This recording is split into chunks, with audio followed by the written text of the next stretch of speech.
ಬೆಂಗಳೂರಿನಲ್ಲೊಬ್ಬ ಕಿರಾತಕ ಗಂಡನಿಗೆ ಸಂಬಂಧಪಟ್ಟಂತಹ ಸ್ಟೋರಿ ಇದು. ವಿಚ್ಛೇದನ ನೋಟಿಸ್ ಕೊಟ್ಟಿದ್ದಕ್ಕೆ ಪತ್ನಿಯನ್ನ ಗುಂಡಿಟ್ಟು ಹತ್ಯೆ ಮಾಡಿರುವಂತಹ ಪತಿರಾಯನಿಗೆ ಸಂಬಂಧಪಟ್ಟಂತಹ ಶಾಕಿಂಗ್ ಡೀಟೇಲ್ಸ್ ಸಿಗ್ತಾ ಇದೆ. ಫಸ್ಟ್ ಆಫ್ ಆಲ್ ಆತನಿಗೆ ಪಿಸ್ತೂಲ್ ಹೇಗೆ ಸಿಕ್ತು ಅನ್ನೋದು ಒಂದು ಪ್ರಶ್ನೆ. ಎರಡನೇದು, ಎಷ್ಟು ಸಮಯದಿಂದ ಹೀಗೆ ಮುಗಿಸ್ಬೇಕು ಅವಳನ್ನ ಅನ್ನೋದು ಆತನ ತಲೆಯಲ್ಲಿತ್ತು. ಈ ಥರದ ಅನೇಕ ಆಯಾಮಗಳಲ್ಲಿ ತನಿಖೆಯನ್ನು ಮುಂದುವರಿಸಲಾಗ್ತಾ ಇದೆ. ಭುವನೇಶ್ವರಿಯನ್ನ ಕೊಂದಿದ್ದಾನೆ ಪತಿ ಬಾಲಮುರುಗನ್ ಅಂತ. ಒಂದು 14 ವರ್ಷಗಳ ಹಿಂದೆ ಇವರಿಬ್ಬರು ಮದುವೆ ಆಗಿರುತ್ತೆ. ರಾಜಾಜಿನಗರ ಇಂಡಸ್ಟ್ರಿಯಲ್ ಏರಿಯಾದ ಬಳಿ ಘಟನೆ ಆಗುತ್ತೆ. ಬಸ್ ಇಳಿದು ಬರ್ತಾ ಇದ್ದ ಪತ್ನಿಗಾಗಿ ಹೊಂಚು ಹಾಕಿ ಅಲ್ಲಿ ವೆಯ್ಟ್ ಮಾಡ್ತಾ ಇದ್ದ ಪತಿ ಆಕೆ ಬರ್ತಾ ಇದ್ದ ಹಾಗೆ ಗುಂಡಿಕ್ಕಿ ಕೊಲ್ಲೋದು. 5 ಸುತ್ತು ಫೈರಿಂಗ್ ನಡೆಸಿದ್ದಾನೆ. ಪತ್ನಿ ಹತ್ಯೆಯ ಬಳಿಕ ಆತ ಪೊಲೀಸಿಗೆ ಹೋಗಿ ಸರೆಂಡರ್ ಆಗಿರೋದು ಗೊತ್ತಾಗ್ತಾ ಇದೆ.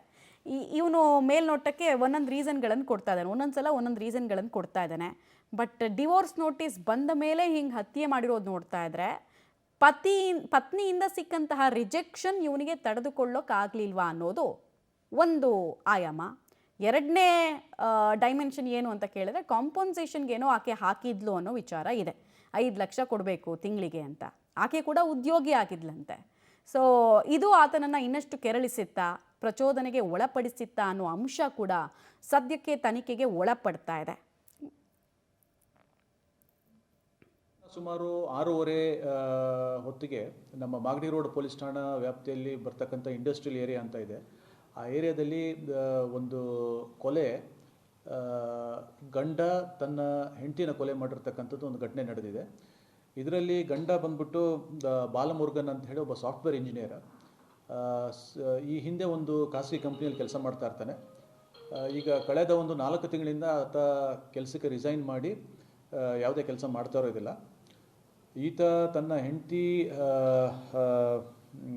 ಹೆಂಡತಿನ ಭುವನೇಶ್ವರಿ ಅಂತ ಹೇಳಿ ಆಕೆನ ಇವತ್ತು ಕೊಲೆ ಮಾಡ್ತಾನೆ. ಇದು ಮೂಲತಃ ಏನಂದರೆ, ಇವರಿಬ್ಬರು ಕೂಡ ತಮಿಳುನಾಡು ಸೇಲಂನವರು.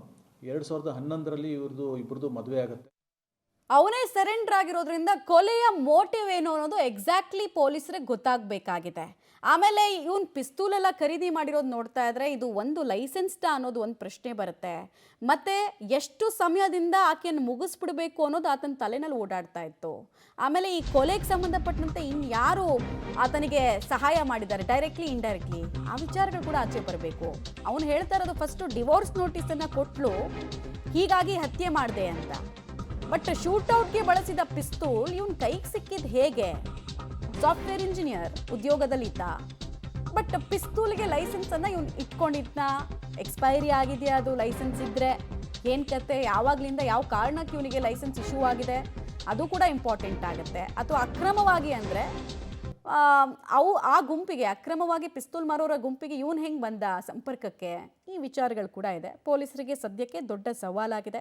ಪಿಸ್ತೂಲ್ ಖರೀದಿ ಮಾಡಿದ್ದು ಯಾವಾಗ, ಎಷ್ಟು ದಿನಗಳಿಂದ ಕೃತ್ಯಕ್ಕೆ ಪ್ಲ್ಯಾನ್ ಮಾಡ್ಕೊಂಡಿದ್ದ, ಮತ್ತು ಈಕೆ ಎಲ್ಲಿದ್ದಾಳೆ ಅನ್ನೋದು ಕೂಡ ಪತಿ ಗಮನಕ್ಕೆ ತಂದಿರಲಿಲ್ವಂತೆ. ಅದರ ಅರ್ಥ ಏನು? ಇವನೇನಾದರೂ ಹಿಂದೆ ಹೆದರಿಸಿದ್ನ, ಸುಟ್ಬಿಡ್ತೀನಿ, ಕೊಲ್ತೀನಿ ನಿನ್ನ ಅಂತ ಏನಾದರೂ ಹೆದರಿಸಿದ್ನ, ಮುಂಚೆಯಿಂದ ಪೂರ್ವ ತಯಾರಿಗಳನ್ನು ಮಾಡ್ಕೊಂಡಿದ್ನ?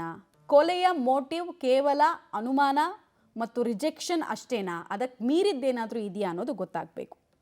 ಸದ್ಯಕ್ಕೆ ನೀವು ಗಮನಿಸ್ತಾ ಇದ್ದೀರಾ, ಡಿವೋರ್ಸ್ ವಿಚಾರ ಮುನ್ನೆಲೆಗೆ ಬಂದಂತಹ ಪರಿಣಾಮ ಪತ್ನಿಯನ್ನು ಕೊಂದು ಮುಗಿಸಿದ್ದಾನೆ ಪಾಪಿ ಪತಿರಾಯ. 5 ಸುತ್ತು ಗುಂಡು ಹಾರಿಸಿದ್ದಾನೆ. ಆಮೇಲೆ ಪಿಸ್ತೂಲ್ ಖರೀದಿ ಮಾಡಿದ್ರು ಅವನಿಗೆ ಒಂಚೂರಾದರೂ ಅದನ್ನು ಹ್ಯಾಂಡ್ಲ್ ಮಾಡೋದು ಗೊತ್ತಿರಬೇಕಲ್ವ. ಸೊ ಇವನ್ ಹಿನ್ನೆಲೆ ಬಗ್ಗೆನೇ ವಿಪರೀತ ನಿಗೂಢತೆ ಇರುವಂಥದ್ದು ಗೊತ್ತಾಗ್ತಾ ಇದೆ. ಬಟ್ ಅವನೇ ಸಿಕ್ಕಾಕೊಂಡಿರೋದ್ರಿಂದ, ಸರೆಂಡರ್ ಆಗಿರೋದ್ರಿಂದ ಈ ವಿಚಾರಗಳನ್ನು ಕೆದಕೋದ್ರಲ್ಲೇನು ತುಂಬ ಟೈಮ್ ಬೇಕಾಗಲ್ಲ.